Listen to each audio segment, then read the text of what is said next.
नमस्कार प्यारे भाइयों बहनों और मेरे बच्चों। यह एक साधु जी के बारे में वीडियो बनाई जा रही है। साधु जी जंगल में कुटिया में रहते थे। उनके साथ उनका एक बड़ा प्रिय शिष्य रहता था। वो उनकी बहुत तन मन से सेवा किया करता था। साधु महाराज के पास एक गाय थी। वह लड़का ज़्यादा उम्र का नहीं था, 18-20 साल का था। वह उनकी गाय की सेवा करता, उनके जो जितने भी काम थे सब क्या करता था, उनकी पूरी सेवा क्या करता था। और वे भी उसका बड़ा सम्मान करते थे, उसे बेटे की तरह से मानते, उसकी सभी इच्छाओं को पूरा करने की कोशिश, अच्छी शिक्षा देते थे, सिखाते थे, पढ़ाते थे। और वह भी बहुत ही आदर भाव के साथ उनके साथ रहता था। लेकिन दुर्भाग्यवश एक बार उसकी मृत्यु हो गई। जब उसकी मृत्यु हो गई तो उसका अंतिम संस्कार के हो गया, सब कुछ हो गया। अब साधु महाराज अकेले रहते थे। एक दिन अचानक उन्होंने देखा कि वह साक्षात उनके सामने खड़ा है। उन्होंने सोचा कि बताइए, हमने इसका खुद दाह संस्कार किया, सब कुछ किया, ये मेरे सामने आके कैसे खड़ा हो गया। तो उन्होंने पूछा, भाई कैसे आ गए तुम? तो उसने कहा, डरिए मत महाराज, मैं अब वहाँ पर रहता हूँ यमपुरी में, और वहाँ पर उनका दूत बन गया हूँ। अब मैं पृथ्वीलोक से जिनका समय पूरा हो जाता है उनको लेने आता हूँ। तो कहेंगे, यहाँ किसका समय पूरा हो गया? कहेंगे वहीं बस्ती में हो गया, नगर में। मैं तो यहाँ आपके दर्शन करने के लिए, मिलने के लिए आ गया आपके पास, और उसी को लेके जा रहा हूँ। तो कहने कि ठीक है, आते रहना इसी तरह से। तो उसने कहा कि ठीक है महाराज, मैं आता रहूँगा इसी तरह से। तो ऐसे ही जब आसपास की बस्ती में वो आता तो उनके पास आता ज़रूर मिलने। तो उन्होंने कहा महाराज जी ने कि भाई तुम तो बड़े प्रिय हो लगता है। तो कहते हैं, हाँ मैं यमलोक में बहुत प्रिय हूँ। तो कहने लगे, कभी मेरे से उनसे कहना कि मुझे स्वर्ग दिखा दें, नर्क दिखा दें, मैं जीते जी देखना चाहता हूँ। तो उसने कहा कि ठीक है।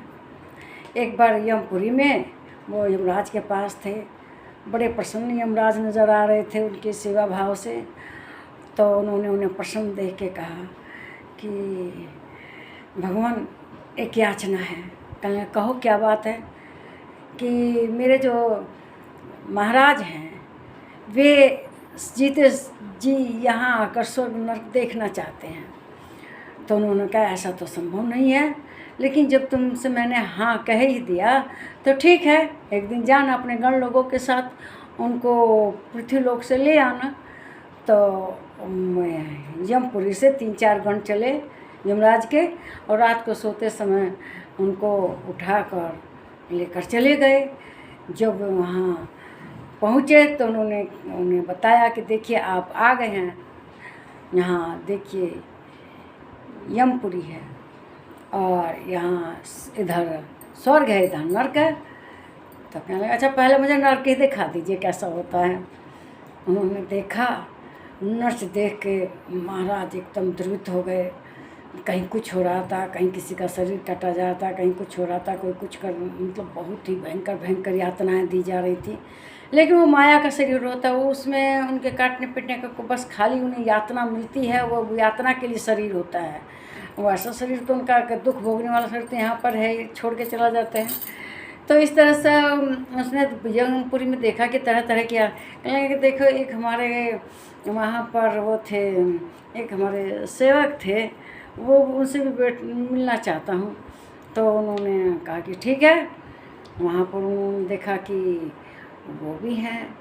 एक बार महाराज ने किसी पूर्व जन्म के बुरे कर्मों के कारण उसके पैसे रख लिए थे अपने पास। तो उसने कहा कि मेरे पैसे दीजिए महाराज। तो उसने कहा कि देखो, मैं पैसा तो नहीं, तो ये तो यमपुरी है, यहाँ पर तो नर्क भोगना पड़ता है, आपको हिसाब का यहाँ रुपए पैसे नहीं चलते सिक्के, यहाँ तो इसी का आगे। तो वो कहने लगे यमराज की इसकी तो सज़ा पता क्या है? इस पैसे के बदले शरीर का चमड़ा काट लेगा 1 बालिश। तो कहने लगे कि ठीक है। उन्होंने उसका 1 बालिश चमड़ा काट लिया। खैर इस तरह हिसाब किया। फिर आए स्वर्गलोक में। स्वर्गलोक में देखा कि बहुत तरह तरह के सुख हैं, अप्सराएँ हैं, सब हैं, सब तरह तरह के व्यंजन, बहुत सुख, हर तरह के सुख वहाँ पर हैं। और तो उन्होंने कहा कि ठीक है, मैंने देख लिया स्वर्ग, अब मुझे पृथ्वीलोक पर ले चलो। तो कहने पृथ्वीलोक पर जाके किसी से कहोगे कि मैं स्वर्ग देख कर आया, नर्क देख रहा, कोई यकीन नहीं करेगा। तो कहने लगे कि ठीक है, लेकिन मैं जाऊंगा, बताऊंगा लोगों को कि स्वर्ग नर्क कैसा होता है, कैसे कर्म करने पर स्वर्ग मिलता है और कैसे कर्म करने पर नर्क मिलता है। वे उसको सोते हुए उठा के ले गए थे, फिर सोते हुए यहाँ पर ले आके सुला दिया। तो वे जब उनकी आँख खुली तो उन्होंने कहा कि अरे ऐसा ऐसा सपना देखा मैंने, मैं तो पृथ्वीलोक पे हूँ, सपने में ही गया था। तो फिर उन्होंने अपने शरीर पर हाथ देखा तो खून बह रहा था एक जगह से। तो उन्हें यकीन हो गया कि हाँ, मैं सशरीर गया था और सही में गया था। तो उन्होंने सोचा कि अपने शिष्य लोगों को बताऊंगा तो कोई यकीन भी नहीं करेगा, मैं अपने प्रवचन में कहूँगा। तो उन्होंने तभी वो अपना गए अपना प्रवचन करने की जगह। तो वहाँ पर उन्होंने कहा कि देखो, मैं स्वर्ग नरक सब देख लिया हूँ इस शरीर के साथ, और ऐसे ऐसे कर्म करने से स्वर्ग मिलता है, ऐसे ऐसे कर्म करने से नर्क मिलता है। तो उन्होंने कहा कि क्या महाराज, ऐसा कहीं हो सकता है, कोई शरीर स्वर्ग नर्क दिखता है? तो कहने लगे कि देखिए, आपको यकीन नहीं होगा, नर्क में मुझे जो यातना मिली थी मैं दिखाता हूँ। उन्होंने अपना पीठ उखाड़ के दिखाया तो उसमें सच में घाव था। तब सबको यकीन हो गया कि हाँ, इस महाराज स्वर्ग नर्क दोनों देख लिए हैं। तो कहने लगेगा स्वर्ग भी बेकार है और नर्क भी बेकार है। अरे पृथ्वी लोक तो आप लोग देख ही रहे हैं, सबसे बड़ी चीज़ है भगवान का नाम, राम का नाम लो, वही सबसे बड़ी चीज़ है। स्वर्ग नरक के दर्शन करने के बाद मुझे यही शिक्षा मिली है कि राम का नाम सबसे बड़ा है, वो स्वर्ग के आनंद से भी बढ़ गया। जब हम राम का नाम लेते हैं ना, तो हमें पूरा स्वर्ग से भी ज़्यादा आनंद मिलता है। और जब हम दुराचार करते हैं, दुराकर्म करते हैं, इसी पृथ्वी लोक पर हमें नर्क मिल जाता है। तो इसलिए सब और से सब कुछ त्याग के हम यही सीख देंगे कि आप राम का नाम लें, भगवान के नाम में ध्यान लगाएं। मेरे विचार आपको अच्छे लगे तो इसको शेयर कीजिए, लाइक कीजिए और मेरे चैनल पर कमेंट कीजिए। नमस्कार भाई बहन।